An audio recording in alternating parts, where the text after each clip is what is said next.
minutes before you come out." He stared at her, then added, "You look like shit. Comb your hair.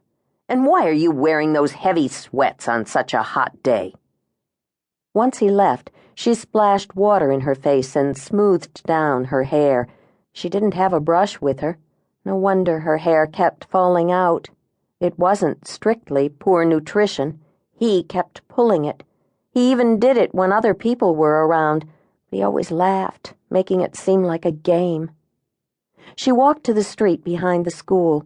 He called it their special meeting place. To her, it represented the gate to hell. When she saw his car, she looked straight ahead and continued walking. He slammed on the brakes and leapt out, rushing over and seizing her by the arm. Her books tumbled to the ground. "Don't act like this," he said. "I have a surprise for you." "Oh, yeah?" she said, glaring at him until he released her. "What kind of surprise?" "Get in the car, and you'll find out." Fighting him was useless. She couldn't remember when she'd eaten. Was it last night or the night before? Every other day she sliced an orange into 3 equal pieces and parceled them out over the course of the day. She was getting forgetful and suspected days past when she didn't eat anything at all. Since she cleared the plates every night, no one knew what went down the disposal. She glanced at her books on the sidewalk, but made no attempt to retrieve them. If everything went the way she'd planned, she would no longer need them. "I don't care about your surprise." "Get in the damn car," he said, the words roaring from his mouth. His mouth formed a perfect circle when he yelled at her. It was as if his lips became a megaphone. In the past, she'd cowered in fear. What frightened her now wasn't his voice, or even the things he did to her. He glanced up and down the street to see if anyone was around. "If you keep this up, you'll ruin everything. Are you going to get inside the car, or do I have to make you?" She climbed inside, not bothering to buckle her seatbelt. "Are you still pissed off because I said something about your weight?" he asked. "I didn't mean anything, baby. Since you've slimmed down, you look great. Maybe you can be an actress." She closed her eyes, trying to forget where she was and what was about to happen to her. When she opened them and realized they had traveled a long way, she asked him, "Where are you taking me?" He placed his hand on her thigh.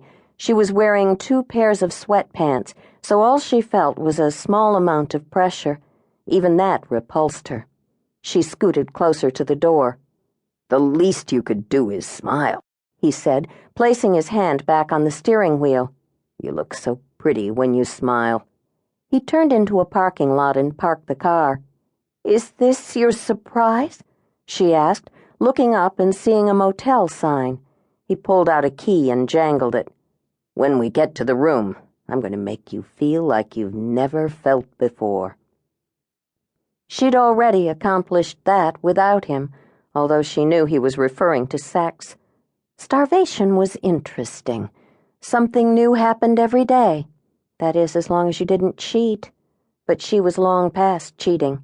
She was tired of waiting, though, and fearful someone would find out and stop her. It wasn't herself she was concerned about. The previous week, she had seen him with her younger sister. She followed him up the stairway to the 2nd floor, holding on to the railing for support until they reached the room. "We don't have to hurry," he said once they were inside. "That's why I got the room. Take your clothes off. No one's going to bother us here." He turned on the air conditioner, an old floor unit. "Man, this thing really blasts, doesn't it? While everyone's sweltering out there, we can cuddle under the covers." "I have to go to the bathroom," she said, placing her hand inside her sweatshirt and clasping her cell phone. She closed the door behind her and flushed the toilet so he couldn't hear. When she came back, he shoved her sweatshirts up to her armpits. "Jesus, you're skin and bones. Are you sick?" "You told me to lose weight," she said, fixing him with a look of defiance. "Isn't this what you wanted? My breasts are gone. I look like a little girl again. That's what turns you on, isn't it?" I didn't mean you should." He walked around in a circle, coming to terms with what he had seen.